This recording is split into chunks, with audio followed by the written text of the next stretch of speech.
ሊቃናተ ነድ ዘሰማያዊት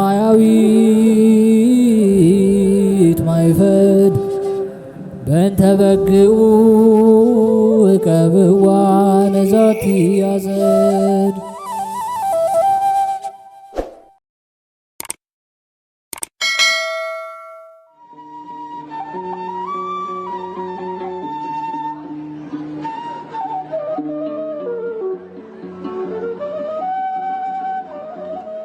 በስመ አብ ወወልድ ወመንፈስ ቅዱስ አሐዱ አምላክ አሜን። ሰላም እንደምን ቆያችሁን? ውድ ሊቃናት ሚዲያ ቤተሰቦቻችን አሜን። እግዚአብሔር ስሙ ከዘላለም እስከ ዘላለም የከበረ የተመሰገነ ይሁን። በዛሬው ዕለት ይዘንላችሁ የቀረብነው መጋቢት 19 የሚነበብ ስንክሳር ሲሆን ለዚህ ቻናል አዲስ የሆናችሁ እህት ወንድሞቻችን ቻናሉን ሰብስክራይብ በማድረግ እንዲሁም የምትመለከቱትን ቪዲዮ ላይክ፣ ሼር እንድታደርጉ እኛንም እንድታበረታቱን በእግዚአብሔር ስም እንጠይቃለን። ወደ ቪዲዮ እንሂድ። መልካም ጊዜ።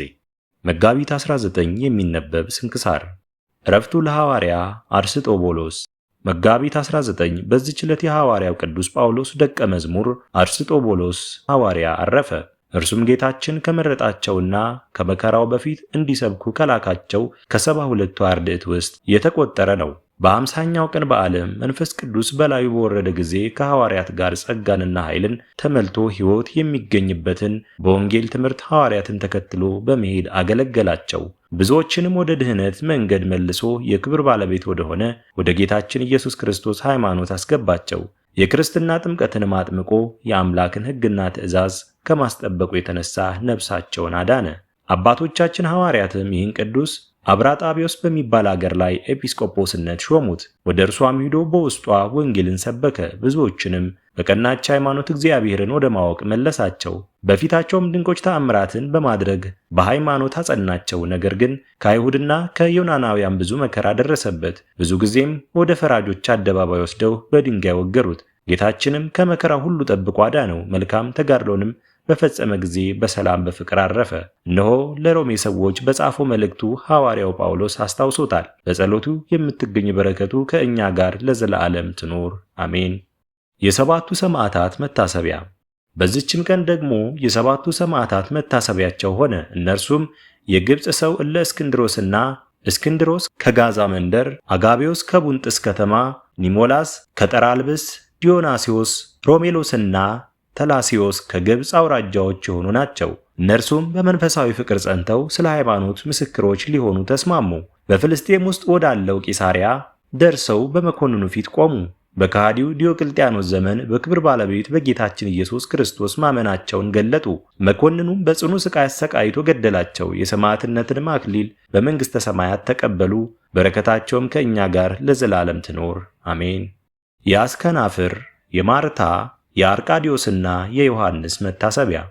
በዚችም ቀን ደግሞ ቅዱስ አስከናፍርና የሚስቱ ማርታ የልጆቹ አርቃዲዮስና ዮሐንስ የዕረፍታቸው መታሰቢያ ሆነ። ይህም አስከናፍር ብዙ ገንዘብ ያለው ባለጠጋ ነው፣ ለእግዚአብሔርም ሕግ የሚጠነቀቅ ነበር። ልጆቹንም መንፈሳዊ ምክርንና ተግሳጽ በማስተማር አሳደጋቸው። ባደጉ ጊዜ ጥበብንና ተግሳጽን ትምህርትን እንዲማሩ ተይሮት ወደምትባል አገር ሰደዳቸውና ትምህርታቸውን በፈጸሙ ጊዜ ሊድራቸውና በሰርጋቸው ደስ ሊለው ሽቶ ያመጧቸው ዘንድ ላከ። በመርከብ ሁነው ሲመጡ ማዕበል ተነስቶ መርከቡ ተሰበረ። እግዚአብሔርም ከስጥመት አድኖ በየብስ አወጣቸው። ዮሐንስ የተባለውን በአንድ ቦታ ማዕበሉ አውጥቶ ጣለው። ዮሐንስም ተስፋ በቆረጠ ጊዜ ወደ ቅዱሳን ገዳም ሂዶ መነኮሰ። ስለ ወንድሙ ስለ አርቃዲዮስም እንደሞተ ተጠራጥሮ በጾምና በጸሎት በስግደትም ሥጋውን አደከመ። አርቃዲዮስም ወደ ዮርዳኖስ ገዳም ገብቶ ከአንድ ቅዱስ አረጋዊ ሰው ዘንድ መንኩሶ እየተጋደለ 3 ዓመት ኖረ። አስከናፍር ግን ልጆቹ በማዕበል እንደሰጠሙ በሰማ ጊዜ ከሚስቱ ጋር ማቅ ለብሰው አመድ አንጥፈው እያለቀሱ ተቀመጡ። በአንዲት ሌሊትም አስከናፍር በሕልሙ ልጁ ዮሐንስን በራሱ ላይ ከዕንቁ የተሰራ አክሊል ተቀዳጅቶ መስቀል ይዞ አየው። አርቃዲዮስንም በኮከብ አምሳል የሆነ አክሊል በራሱ ላይ ደፍቶ አየ። ከእንቅልፉም ነቅቶ ለሚስቱ ያየውን ነገራት። ከዚህም በኋላ በየአድባራቱና በየገዳማቱ የልጆቻቸውን ወሬ እንመረምር ዘንድ ተነሺ እንሂድ አላትና ወደ ዮርዳኖስ ሲሄዱ ከመጥምቁ ቅዱስ ዮሐንስ ገዳም ደረሱ።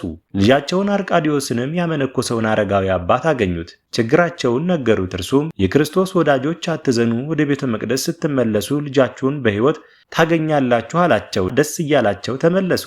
ዮሐንስም በመስቀል በዓል ሲሳለም መጣ። አረጋዊም ጠርቶ ከአርቃዲዮስ ከወንድሙ አገናኘው። ተያይዘውም አለቀሱ።